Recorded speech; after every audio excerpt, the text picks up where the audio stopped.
हरिओम। हम लोग श्री रामचरितमानस में अयोध्या कांड देख रहे हैं, उस पर चर्चा कर रहे हैं। और अभी तक हमने देखा कि भगवान राम को वनवास का आदेश हो गया। उन्होंने माता कौशल्या से बात कर ली।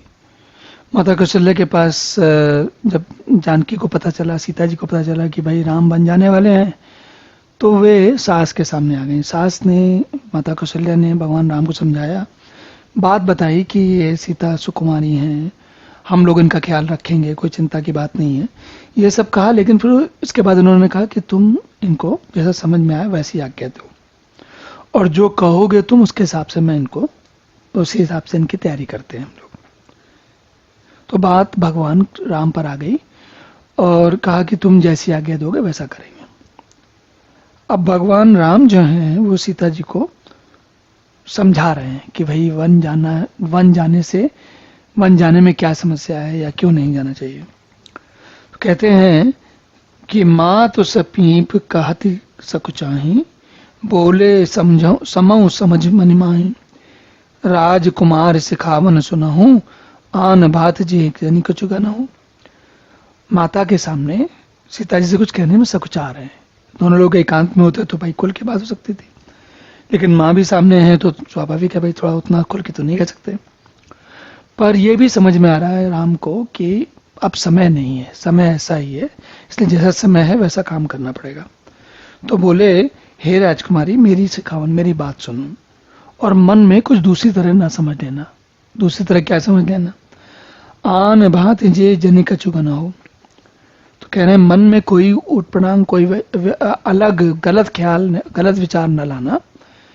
ऐसा नहीं है कि अब क्या गलत विचार हो सकता है? गलत विचार ये हो सकता है कि भाई राम, जैसे होता है ना कि कभी कभी पुरुष अगर कोई किसी, आज के समय में किसी से कहा जाए कि तुम किसी दूसरे देश में जाकर कोई नौकरी करो या कुछ करो या कोई ऐसा काम करो जो कि थोड़ा जिसमें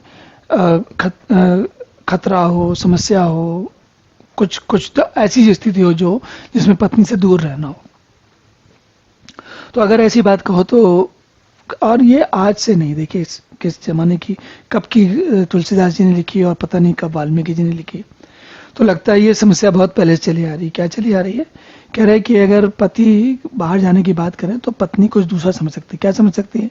क्या भाई इनको पति को पत्नी में रुचि नहीं रही है, वो कोई दूसरी महिला की या दूसरे साथी की तलाश में है, ऐसा कुछ बात हो जाती है। तो इसलिए कह रहे हैं मन में कुछ दूसरी तरह न समझ लेना। फिर कहते हैं, आपन मोर नीक जो चाहे हो, बचन हमार मान ग्रह रहे हो। यदि तुम अपना और मेरा दोनों का भला चाहती हो तो मेरी बात मानकर घर में रहोगी। और आयस मोर सासु सेवकाई, सब विधिभा में निभावने भलाई। तो मेरी बात मान लो। आयस मतलब आज्ञा मान लो। मेरी आज्ञा मानकर अगर तुम सासु की सेवा करोगी तो ये सभी के लिए अच्छा होगा, और घर में रहोगी तो सास की सेवा भी हो जाएगी, घर में रहोगी तो सब ठीक रहेगा। घर में रहने से सब प्रकार की भलाई है। और ऐते अधिक धर्म नहीं दूजा, सादर सास ससुर पद पूजा। कहते हैं इससे अधिक तो कोई भाई दूसरा धर्म नहीं है। और ये क्या है कि सास ससुर की सादर पूजा करो तो सबसे अच्छी बात है।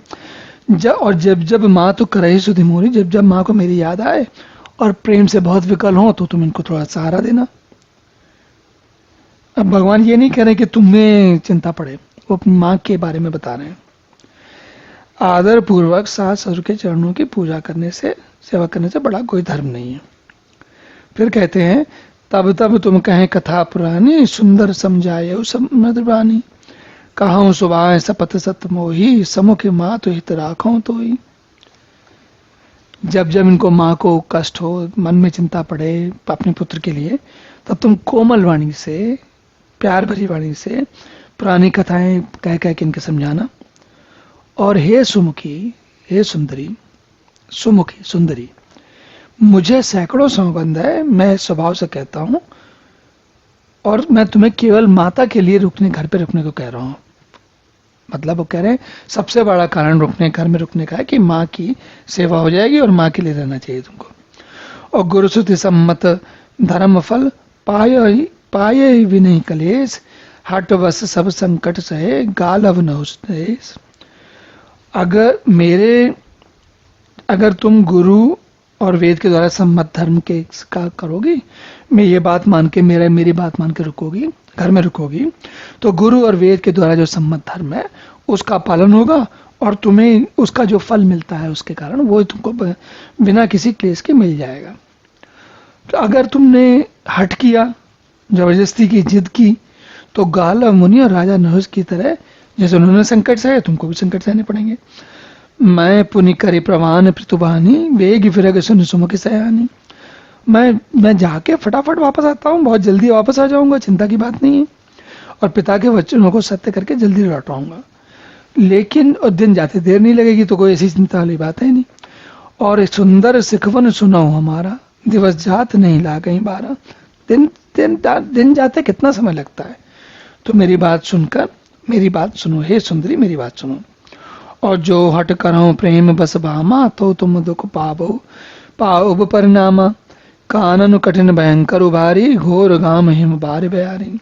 अब कहते हैं, पहले तो कहा कि माता का ध्यान रखना, फिर दूसरी बात भी बता रहे हैं, दूसरा पक्ष भी दिखा रहे हैं। जो अगर हट करके प्रेम वश चलोगी मेरे साथ, तो परिणाम में दुख पाओगी। कैसा दुख पाओगी?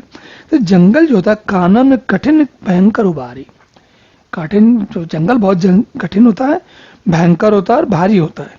भारी मतलब उसमें रहना बड़ा कठिन होता है।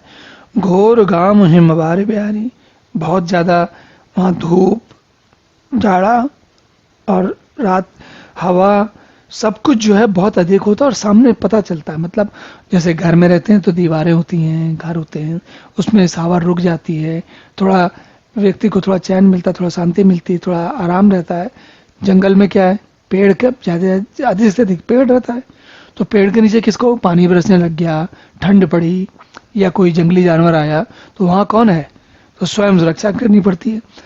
और कोई ठीक से रहने की जगह भी नहीं होती, तो ऐसी जगह में रहना बहुत कठिन होता है सोचने में। और अगर हम लोग आज के समय में भले ही कहते हैं ना कि थोड़ा रोमांटिक हो जाए, तो बड़ा जोर से सोचें कि भाई सीता को जाना है और नहीं जाना है, क्या करना है, सीता गई तो अच्छा किया। लेकिन वास्तविकता ये है कि आज के समय में भी अगर कोई व्यक्ति जंगल की यात्रा कर रहा हो, तो अपनी पत्नी को साथ में लेके जाएगा तो उसे बड़ा कष्ट हो जाएगा। इसमें कोई ऐसी बात नहीं कि समझना बड़ी कठिन है, बहुत कठिन इसमें कुछ भी नहीं है। तो ये सारे कारण देके भगवान राम कहते हैं कि भाई तुम मत चलो। और कुछ कंटक मृग कांकर नाना, चलब पया दे बिनु पद त्राना। चरण कमल मृदु मंजु तुम्हारे, मारग अगम भूमि तर भारे। रास्ते में कुश, कंटक, बहुत से कंकड़ हैं, उन पर बिना जूते पैर के पैदल ही चलना होगा। तुम्हारे चरण कोमल कोमल हैं, सुंदर हैं, रास्ते में बड़े बड़े दुर्गम पर्वत हैं। तो देखिए, बाकी तो ठीक है, अगर कांटे हों और कंकड़ हों तो नंगे पैर चलना कितना कठिन होता है। आप स्वाभाविक देखिए कि जो जैसे समुद्र है या नदी है, उसके तट पर भी जहाँ पर कि बलुआ मिट्टी रहती है, उसमें भी अगर नंगे पैर चलना पड़ता है तो थोड़ा कष्ट होता है। अगर पथरीली कंकड़ वाली जमीन पर चलना हो तो हम सभी जानते हैं कितना कष्ट होता है, बड़ा कष्ट का काम होता है, ऐसा सरल नहीं है। और वन जाने का मतलब ये नहीं है कि अपनी वो कार वार, अपनी सुपर एसयूवी लेके और बड़ी वाली कैंप का सारा सामान लेके जा रहे हो आप, वो सब कुछ नहीं है। खाली हाथ जाना है, तो अगर खाली हाथ जाना है तो फिर बात सीधी नहीं रहेगी। कंदर खो नदी नद नारे, अगम अगाध न जाए निहारे। भालु बाग बुक के हरि नागा, करही नाद सुन धीरज भागा। पर्वतों की गुफाएं, नदियां, नद और नाले ऐसे अगम्य इतने बड़े हैं और इतने दुर्घोष हैं, इतने कठिन हैं, गहरे हैं कि उनकी ओर देखा तक नहीं आता। पता नहीं कहाँ कौन सी नदी पार करनी पड़े, कहाँ तैरना पड़े, कहाँ बहुत बड़ी खाई हो, कुछ पता थोड़ी है। और साथ में रीछ, बाघ, भेड़िए, सिंह, हाथी, सब इतने ऐसे ऐसे शब्द करते हैं और वो मृत्यु के लिए का कारण भी बन जाते हैं। जंगली जानवर तो जंगली जानवर, तो उनकी सबकी आवाज सुनकर धीरज बिल्कुल भाग जाता है। भूमि सैन बल कल बसन, असन कंद फल मूल। ते के सदा सब दिन मिले, सुबह सब ही समय अनुकूल। जमीन पर सोना, पेड़ों की छाल के वस्त्र पहनना, कंद मूल फल का भोजन करना होगा। और वो भी क्या रोज थोड़ी मिलेंगे, कभी कभी ये जंगल के कैसे ऐसे बाग में हो सकते जहां ना मिले, तब क्या करोगे? सब कुछ अपने आप अपने समय से मिल सके ये संभव नहीं है। ऐसा नहीं कि रोज सुबह सुबह ब्रेकफास्ट आपको मिल जाएगा और कोई दिक्कत नहीं है, और लंच मिल जाएगा और डिनर मिल जाएगा और दिन का खाना रात का खाना सब मिल जाएगा। तो कब क्या मिलेगा ये किसी को नहीं पता। और नर आहार रजनी चर चरहें, कपट बेस विद कोट के करहें, लागें अति पहार कर पानी, विपिन विपत्ति नहीं जाए बखानी। कहते हैं मनुष्यों के खाने वाले निशाचर हैं, करोड़ों प्रकार के कपट रूप धारण करते हैं। पहाड़ का पानी बहुत ही लगता है मतलब कठिन होता है, कष्ट होता है, आसानी से पचता नहीं है। और वन की विपत्ति कहीं नहीं आ सकती, बता ही नहीं आ सकती। बहुत कुछ होता है, सब कुछ नहीं बता सकते, पता भी नहीं कि अभी क्या क्या होगा। ब्याल कराल बेहग वन घोरा, निश्चर निकर नारी नर चोरा, डर पहे धीर गगन सुधि आए, मग लोचन तुम भीर सुभाए। वन में भीषण सर्प, ब्याल, भयानक पक्षी, स्त्री पुरुषों को चुराने वाले राक्षसों के झुंड झुंड रहते हैं। चुराने वाले, देखिए मतलब पुरुषों को चुरा ले आएंगे और या तो उनको अपना दास बनाएंगे या उनको मार के खा जाएंगे। और वन की डरपई धीर गहन सुधि आए, वन की भयंकरता याद करने मात्र से धीर पुरुष डर जाते हैं। फिर हे मृगलोचनी, तुम तो स्वभाव से ही डरपोक हो, कहाँ जाओगी, सब इतनी सब परेशान होगी। हंस गवन तुम नहीं बन जोगु, सुनि अपजस मई दे लोगु, मानस सलिल सुधा प्रतिपाली, यही कि लवन पयोधि मराली। हे हंस गमनी, तुम वन के योग्य नहीं हो, तुम्हारे वन जाने की बात सुनकर लोग मुझे अपयस देंगे, कहेंगे कैसा मूर्ख व्यक्ति था जो अपनी पत्नी को घोर जंगल में कष्ट में ले गया। मान सरोवर के अमृत के समान जल से पाली हुई हंसिनी कहीं खारे समुद्र में जी सकती है, उसको तो मीठा पानी चाहिए। नव रसाल बन बेहरन सीला, सोई की कोकिल की विपिन करीला, राव भवन अस हृदय विचारी, चंद बदन दुख कानन भारी। तो ये सारी बातें कह के बताते हैं। नवीन आम नव रसाल वन बेहरन से, नए आमों वाले वन में बाग में रहने वाली कोयल।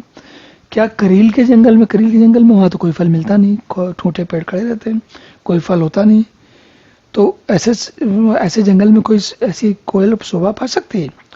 हे चंद्रमुखी, हृदय में विचार कर तुम घर ही पर रहो, वन में तो भाई बहुत कष्ट है। चंद बदनी दुख कानून भारी, सहज, तो अब क्या आगे कहते हैं, सहज सुहृद गुरु स्वामी सिख, जो न करे सिरमान, सो पछताए अगाई और अवश्य हो जान।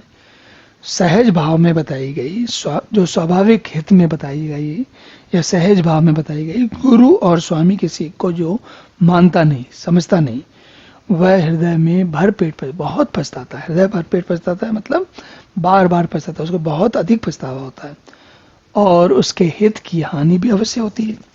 तो कुल मिला के वही कह रहे हैं कि बड़ा कठिन काम होने वाला है तुम्हारा। सुनि मृदु वचन मनोहर पी के, लोचन ललित भरे जल से के, शीतल सिक दाहक बही कैसे, चकही शरद चंद्र से जैसे। प्रीतम के कोमल तथा मनोहर वचन सुनकर सीता जी के सुंदर नेत्र जल से भर गए। श्री राम जी के शीतल से उनको कैसी जलाने वाली हुई, जैसे चकवी को शरद ऋतु की चांदनी की रात होती। बात तो बड़ी मीठी थी और सब प्रकार से सुख वाली थी, लेकिन सीता जी का हृदय दग्ध हो गया, जल गया, उनको बहुत कष्ट हुआ। उतरुनाव विकल वैदेही, तजन चाहत सुचि स्वामी सने ही, बरबस रोक विलोचन बारी, धरि धीरज उर अवनि कुमारी।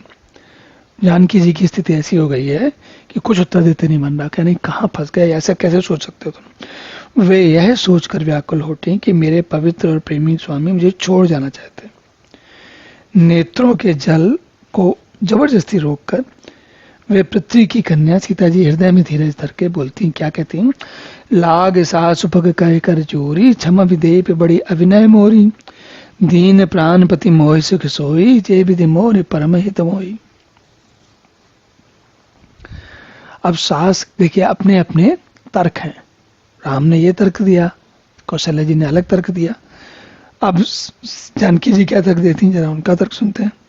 कहती हैं कि सास के पैर लग के कहती हैं, मुझे क्षमा कीजिए, मैं बहुत अभिनय कर रही हूँ। अभिनय कर रही हूँ मतलब ऐसी बात कह रही हूँ जो कहनी नहीं चाहिए, मुझे कहना ही नहीं चाहिए, लेकिन मैं विनय नहीं कर रही हूँ। मतलब विनय करती हैं तो ना कहती हैं प्राणपति, उन्होंने मुझे जो शिक्षा दी है वही शिक्षा दी है जिससे मेरा परम मित्र हो। किसने? प्राणपति ने, मतलब भगवान राम ने। पहले कभी बात हुई होगी, बातचीत के बीच में उन्होंने बताया होगा कि भाई कैसा है जीवन। दोनों लोग जब दोनों प्राणी आपस में बातचीत करते होंगे तो स्वाभाविक है दोनों ने एक दूसरे को अपने अपने मन की बातें कही होंगी।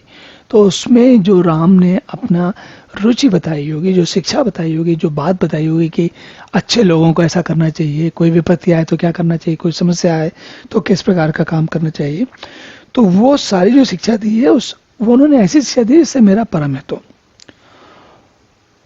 पर मैं अब ये भी कह रहे हैं कि जो शिक्षा उन्होंने अभी दी है, पहले भी थी अलग बात, अभी जो उन्होंने मुझे बताया, जितने कारण बताए जिन कारणों से मुझे वन नहीं जाना चाहिए, तो कहते हैं उनको पहले वाली शिक्षा और अभी की जो बताई गई उस दोनों को मैं पुण्य समुझ दी कि मन माही पिय वियोग सम दुख जगनाही। लेकिन सारी बात समझने के बाद, पहले की शिक्षा और अभी की शिक्षा सारी समझने के बाद अब मुझे ये बात समझ में आ रही है कि पति के वियोग के समान दुख कोई नहीं है, और कोई दुख इससे बड़ा दुख नहीं हो सकता। और इतना बड़ा दुख है कि मुझे ये दुख नहीं चाहिए। तो कैसे नहीं चाहिए, चलिए देखते हैं। कहते हैं प्राणनाथ करुणायतन सुंदर सुखद सुजान तुम बिन रघुकुल कुमद विदु सुरपुर नरक समान। कहते हैं हे प्राणनाथ, हे दया के धाम, हे सुंदर, हे सुखों के देने वाले, हे सुजान, हे रघुकुल रूपी कुमद के खिलाने वाले चंद्रमा, आपके बिना स्वर्ग भी मेरे लिए नरक के समान है। मात पिता भगनी प्रिय भाई प्रिय परिवार सुहृद समुदाय सास ससुर गुरु सजन सहाय सुंदर सुशील सुखाई। तो सुत सुंदर सुशील सुखाई।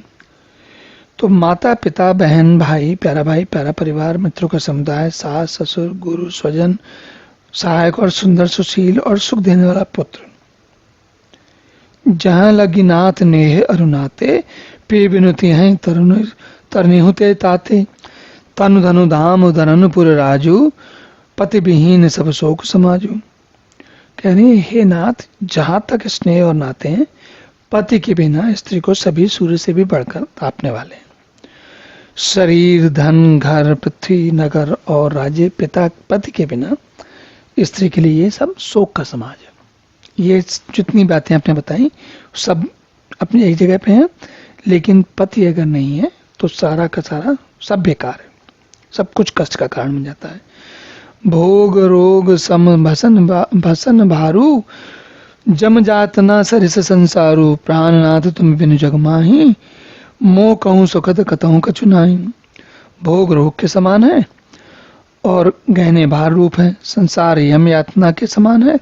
हे प्राणनाथ, आपके बिना जगत में मुझे कहीं भी कुछ भी सुखदायी नहीं है। जीव बिन दे नदी बिन नारी सियनाथ पुरुष बिन नारी नाथ सकल सुख साथ तुम्हारे शरद विमल विधु बदन निहारे। जैसे जीव के बिना देह, जीव देह के बिना, जल नदी के बिना, इसी प्रकार बिना पुरुष के स्त्री की स्थिति वही स्थिति है। हे नाथ, आपके साथ रहकर आपका शरद पूर्णिमा के निर्मल चंद्रमा के समान मुख देखने से मुझे समस्त सुख प्राप्त होंगे। सीता जी को पूरी बात कोई बात समझ में नहीं आई। कहती हैं खग मृग परिजन नगर बनु बलकल विमल दुकूल नाथ साथ सुर सदन सम परन साल सुखमूल। हे नाथ, आपके साथ पक्षी और पशु ही मेरे कुटुंबी होंगे, वन ही नगर और वृक्षों की छाल ही निर्मल वस्त्र होंगे, और पर्णकुटी जो पत्तों की छाल है स्वर्ग के समान सुखों की मूल होगी। वन देवी वन देव उदारा करी हैं सास ससुर संसारा कुश किस लय साथ री सुहाई प्रभु संग मंजू मनोज तुराई। उदार हृदय के वन देवी वन देवता ही सास ससुर के समान मेरी सार संभार करेंगे, और कुशा और पत्तों की सुंदर साथरी बिछौना ही प्रभु के साथ कामदेव की मनोहर तोषक के समान होगी। क्या बात है, पूरा उन्होंने हर बात का जवाब दे दिया। कंद मूल फल अमे आहारू अवध सौद सत सरिस पहारू छिन छिन प्रभुपद कमल विलोकी रैयों मुदित दिवस जिनको की। कंदमूल और फल ही अमृत के समान आहार होंगे। पहाड़ी अयोध्या के पहाड़ जो हैं, जहाँ जिन पहाड़ों में रहेंगे हम लोग, अयोध्या के सैकड़ों राजमहलों के समान होंगे। क्षण क्षण में प्रभु के चरण कमलों को देखकर मैं ऐसी आनंदित रहूंगी जैसे दिन में चकवी रहती। तो अब ये दूसरा पक्ष है भाई, ये भी बड़ा मजबूत पक्ष है, साधारण पक्ष ये भी नहीं है। बन दुख नाथ कहे बहुतेरे भय विषाद परिताप घनेरे प्रभु वियोग लवलेश समाना सब मिल हो इन कृपा निधाना। कहते हैं आपके वन के बहुत से दुख, बहुत से भय, विषाद और संताप कहे आपने कहे, परंतु हे कृपा निधान वे सब मिलकर भी आपसे जो विछोह होगा, उसके कारण जो कष्ट होगा, उसके साथ उसके तो जो उसके जैसे वो तो बहुत बड़ा पहाड़ और ये तो राई जैसे भी नहीं है, कुछ भी बहुत छोटी चीज है। अस जिये जान सुजान सुरोमन ले संग मोह छाड़े जनी विनती बहुत कराओ का स्वामी करुणामय उर अंतर्जामी। ये सब जान के अपने हृदय में जान लीजिए और हे सुजान शिरोमणि आप मुझे साथ ले चलिए, यहाँ ना छोड़िए। हे स्वामी मैं अधिक विनती क्या करूं, आप करुणामय विनती बहुत कराओ का स्वामी, करुणामय और अंतर्यामी। तुम तो सबके बात जानते हो और करुणामय भी हो और सबके हृदय के अंतर की बात भी जानते हो। राखे अवध जो अवधि लगी रहत न जनी है प्राण, दीन बंद सुंदर सुखद शील स्नेह निदान। कह रही हैं हे दीनबंधु, हे सुंदर, हे सुख देने वाले, हे शील और प्रेम के भंडार, यदि अवधि 14 वर्ष तक मुझे अयोध्या में रखते हो तो जान लीजिए मेरे प्राण नहीं रहने वाले। मोहि मग चलत न होई है हारी, छिन छिन चरण सरोज निहारी, सबही भांति प्रिय सेवा करिहो, मार्ग जनित सकल श्रम हरिहो। पाय पखारी बैठ तरछाही, करिहो बाव मुदित मन माही, श्रम कन सहित श्याम तनु देखे, कहा दुख समूह प्राण पति पेखे। तो क्षण क्षण आपके चरण कमलों को देखने से मुझे, जब आप साथ में रहोगे तो मार्ग में थकावट नहीं होगी। मैं सभी प्रकार से आपकी सेवा करूंगी और मार्ग में चलने वाली सारी थकावट को भी दूर कर दिया करूंगी। पाय आपके पैर धोकर पेड़ों की छाया में बैठकर मन में प्रसन्न होकर हवा करूंगी, पंखा चलूंगी। पसीनों की बूंदों सहित श्याम शरीर को देखकर प्राण प्रति के दर्शन करते हुए दुख के लिए मुझे अवकाश ही कहाँ रहेगा। तो उन्होंने पूरी बात कह डाली। सम महित्रन तरु पल्लव डासी, पाय पलोटे सब निशिदासी, बार बार मृद मुहूर्त जो ही लागहि तात बयार न मोही। समतल भूमि पर घास और पेड़ों के पत्ते बिछाकर ऐसी रात भर आपके चरण दबाएगी। बार बार आपकी कोमल मूर्ति को देखकर मुझको गर्म हवा भी नहीं लगेगी, मतलब जो आपका सुंदर मुख देखकर सारी ठंडक हो जाएगी। को प्रभु संग मोह चितवन हारा, सिंह बधुए जिम ससक सियारा, मैं सुकुमार नाथ बन जोगू, तुम्हें उचित ताप तप मोह कहूं भोगू। ऐसे वचन कठोर सुन जौन हृदय बिलगान, तो प्रभु विषम वियोग दुख संयम पावर प्राण। कहने लगे प्रभु के साथ रहते हुए मुझे देखने वाला कौन है, कौन मेरे अहित कर सकता है। जैसे सिंह की स्त्री को खरगोशों से यार नहीं देख सकते, मैं सुकुमारी हूं और नाथ बन के हो गए, आपको तो तपस्या जो और मुझे विषय भोग। ये तो बात समझ में नहीं आई भाई। और अगर कह रहे हैं ऐसे कठोर वचन सुनकर भी अगर मेरा हृदय न फटा तो प्रभु ये पामर प्राण आपके वियोग का भीषण दुख कैसे सहेंगे। आपने इतनी सारी बातें कह डाली तब तक मेरा हृदय नहीं फटा नहीं। ऐसा लगता है कि अब तो अगर आप चले जाओगे तो फिर तो बहुत मुश्किल है, जीना बहुत कठिन है, जीवन बहुत कठिन है। अस कैसे विकल वह भारी, वचन वियोग न सकी संभारी, देख दशा रघुपति जी जाना, हटे राखे नहीं राखे प्राणा। ऐसा कहकर सीता जी बहुत व्याकुल हो गई और वचन के वियोग को भी संभाल न सके, मतलब बात ही उनको समझ में आना बंद हो गया कि दशा बहुत विकल हो गई। तो अब रामचंद्र जी जान गए कि इनको यहाँ रहेंगे तो इनकी स्थिति गड़बड़ हो जाने वाली है, हठ पूर्वक यहाँ रखने से प्राणों को न रखेंगी, छोड़ देंगी। तो कहो कृपाल भानु कुलनाता, परिहर सोच चलो वन साता, नहीं विषाद कर अवसर आजू, बेग करो वन गमन समाजू। तब रामचंद्र जी ने कहा, सूर्यकुल के स्वामी रामचंद्र जी ने कहा, कहो कृपाल भानुकुलनाथा। भानुकुलनाथा उन्होंने कृपाल ने कहा कि परिहर सोच चलो, चलो मेरे साथ चलो, सारे सोच छोड़ दो, मेरे साथ चलो। नहीं विषाद कर अवसर आजो, आज विषाद करने का कोई अवसर नहीं। बेग करो वन गमन समाजो, तुरंत वन गमन की तैयारी करो। और कही प्रिय वचन प्रिया समझाई, लगे मात पद आशीष पाई। बेग प्रजा दुख मेटवे आई, जननी निठुर विसर्जन जाई। तो इसके बाद उन्होंने प्रिया को समझाया और माता से आशीष ली और बाद में जाके सारी प्रजा के बारे में बात की। और जननी निठुर विसर्जन आई, सारी प्रजा को छोड़ करके भगवान राम ने अपना मन बना लिया कि भाई सीता जी को लेके चलेंगे। तो अब यहीं रुकते हैं, अगले सत्र में पुनः इसके आगे की कथा देखते हैं। तब तक के लिए हरि ओम।